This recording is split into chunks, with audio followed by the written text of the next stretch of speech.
ஒரு சின்ன பிரச்சனையினால நீங்கள் வெளியிட்ட வீடியோவால் வந்து நிறையா இஷ்யூ ஆச்சு.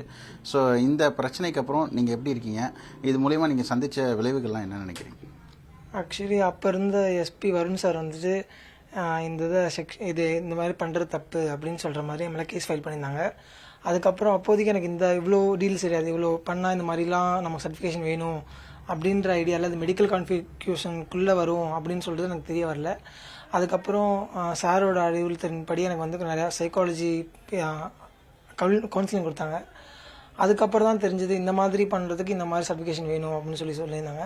அப்புறம் பிரதீப் குமார் சார் சைட்லேருந்தும் எனக்கு வந்துட்டு actually collector Pradeep Kumar sir வந்து எனக்கு ரொம்ப ஹெல்ப் பண்ணியிருக்காரு.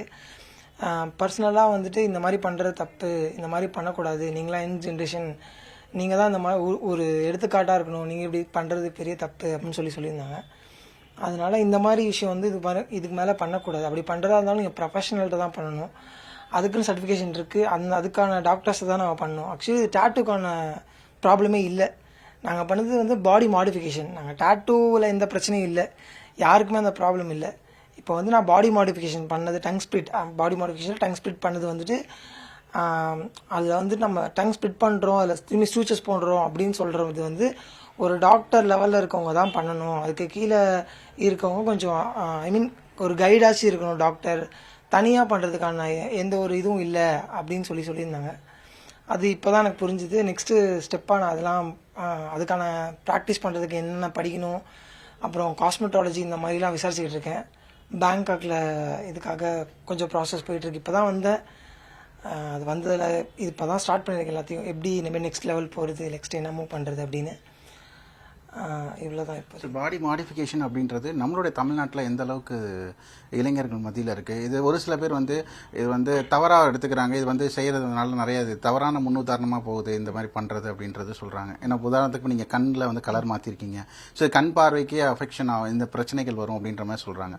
ஸோ இந்த மாதிரி இருக்கும்போது இதை முயற்சி பண்ணலாமா, இல்லை நீங்கள் அடுத்த கட்டத்துக்கு இதை எப்படி பண்ண போகிறீங்க? இதெல்லாம் ஆக்சுவலி பாடி மாடிஃபிகேஷன்றது இந்தியாவில் தான் ரொம்ப கம்மியான பீப்புள் இருக்காங்க. ஏன்னா நம்ம வந்து எல்லாமே ஃபாரின் கல்ச்சர் தான் ஃபாலோ பண்ணுறோம். நம்ம ஃபஸ்ட்டு வேஸ்டிலேருந்து பேண்ட்டு ஷர்ட்டு மாறும்போது ஃபஸ்ட்டு யாருமே அடாப்ட் பண்ணல, எல்லாத்துக்குமே கொஞ்சம் நிறையா ப்ராப்ளம் இருந்தது. அதுக்கப்புறம் பார்த்தோன்னா இப்போ படிப்படியாக வந்துட்டு இப்போ நம்ம ஷூட்டு அந்த லெவல் அந்த இதுக்கு ரேஞ்ச் போயிட்டோம். ஸோ ஃபஸ்ட்டு நான் இந்தியாவில் பண்ணதுனால இது ரொம்ப பெரிய ப்ராப்ளமாக எல்லாருமே கவர் பண்ணாங்க. ஆனால் ஃப்யூச்சரில் வந்து இது மாதிரி நிறையா பேர் பண்ணுவாங்கன்னு எனக்கு தோணுது. இது பண்ணுறது வந்து ஒரு சூசைட் மாதிரி தான். ரொம்ப அது நமக்கு தேவை அப்படின்ற பட்சத்தில் பண்ணுங்கள். அப்படி பண்ணுறதா இருந்தாலும் ப்ரொஃபஷனல் ஆர்டிஸ்ட் கிட்ட போகிற மாதிரி ட்ரை பண்ணுங்கள். ப்ரொஃபஷனல் ஆர்டிஸ்ட்னாலும் இது ரொம்ப ரொம்ப கான்ஃபியூஷன். நீங்கள் பண்ணுறது கொஞ்சம் அவாய்ட் பண்ணுறதே பெஸ்ட்டு எனக்கு தெரிஞ்ச வரைக்கும். ஏன்னா எனக்கு சொன்ன வரைக்குமே இதில் இவ்வளோ ப்ராப்ளம் இருக்குது அப்படின்னு சொல்லி எனக்கு அவேர்னஸ் பண்ணதுக்கப்புறம் தான் நானே ரியலைஸ் பண்ணேன், இதில் இவ்வளோ ப்ராப்ளம் வருமா அப்படின்ற அளவுக்கு ரியலைஸ் பண்ணேன். இதுக்காக நான் தேங்க்ஸ் சொல்கிறது வந்து எஸ்பி வருண் சாருக்கும், ஆக்சுவலி இப்போ டிஐஜியாக மாறிட்டார், டிஜி சாருக்கும் கலெக்டர் சாருக்கும் நான் என்னோட இதை பதிவு பண்ணிக்கிறேன். நான் பண்ண தப்பு, இதுக்கப்புறம் இந்த மாதிரி இதில் எதுவும் ட்ரை பண்ண மாட்டேன் அப்படின்னு வந்து இதில் சொல்லி விரும்புகிறது வழியா. ஸோ இந்த பிரச்சனைக்கு அப்புறம் உங்கள் மனநிலை எப்படி இருக்குது? அதுக்கு முன்னாடி எப்படி இருந்திருப்பீங்க? நிறையா இன்ஸ்டாகிராமில் இது மாதிரி நிறைய வீடியோஸ்லாம் போட்டு நிறைய பேர் பார்த்துருப்பாங்க.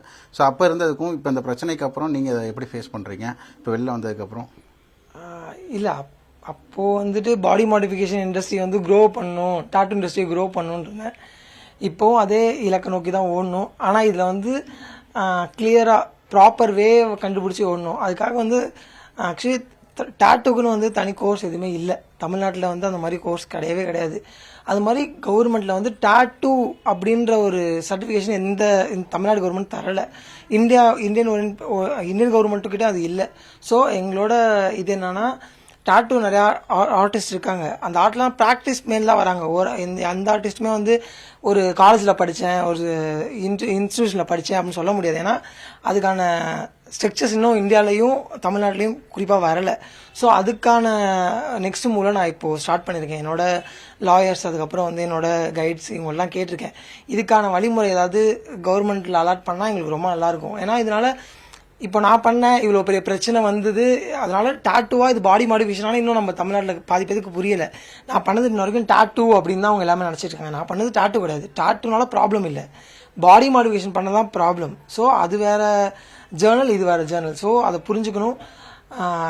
டாட்டூக்காக ஒரு ஒரு அசோசியேஷன் இல்லைனா வந்துட்டு அதுக்கான ஸ்ட்ரக்சரில் ஒரு காலேஜ் ஆர் ஒரு சின்ன இன்ஸ்டியூஷாவது ஓப்பன் பண்ணுங்க அப்படின்னு கவர்மெண்ட் சைடில் நான் கோரிக்கை வச்சுக்கிறேன்.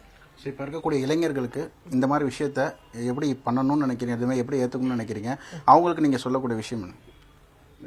இந்த பாடி மாடிஃபிகேஷன் சொன்னோமா, அதை நாங்கள் பண்ணணும்னு நினைக்கிறவங்களுக்கு நீங்கள் சொல்ல விரும்புகிற விஷயம்?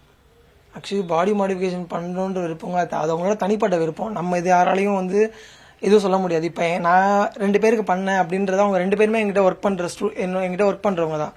ஸோ அவங்களோட வில்லிங் உள்ள தான் பண்ணேன். ஆனால் வந்து அந்த பையனுக்கு வந்து அண்டர் 18 அப்படின்றது எனக்கு ரொம்ப லேட்டாக தெரிஞ்சுது. அதனால தான் இப்போ கேஸும் ஃபைல் பண்ணாங்க. ஆக்சுவலி எங்களுக்கு ஜட்ஜு சாரும் அதான் சொன்னார், ஏன்னா நீ பண்ணது அண்டர் 18, ஸோ அந்த இதில் வந்து இது வந்து ரொம்ப கொஞ்சம் ப்ராப்ளம். ஸோ நீ 18 வயசுக்கு மேலே இருக்கவங்களை பண்ணியிருந்தா அவங்களுக்கான நாலேஜ் இருக்கும், அது அவங்களுக்கு வேணுன்றதை முடிவு பண்ணியிருப்பாங்க. 18 வயசு கீழே இருக்கவங்களை பண்ணனால தான் இப்போ உங்களை ரிமாண்டே பண்ணுறோம் அப்படின்னு சொல்லி தான் எங்களோட கேஸை வந்து ரிமாண்ட் பண்ணாங்க எங்களை. இதனால் நிறையா கற்றுக்கிட்டோம். இது மாதிரி என்ன சொல்கிறது, நான் பண்ணது வந்துட்டு ஒரு சர்ஜரி. ஸோ நான் டாக்டர் இல்லை, நான் எனக்கு ப்ராக்டிஸ்லாம் பண்ணிட்டேன், நீ இது எப்படி பண்ணலாம் அப்படின்ற மாதிரி தான் என் மேலே கேஸ் ஃபைல் பண்ணியிருக்காங்க. இது பண்ணக்கூடாது தான்.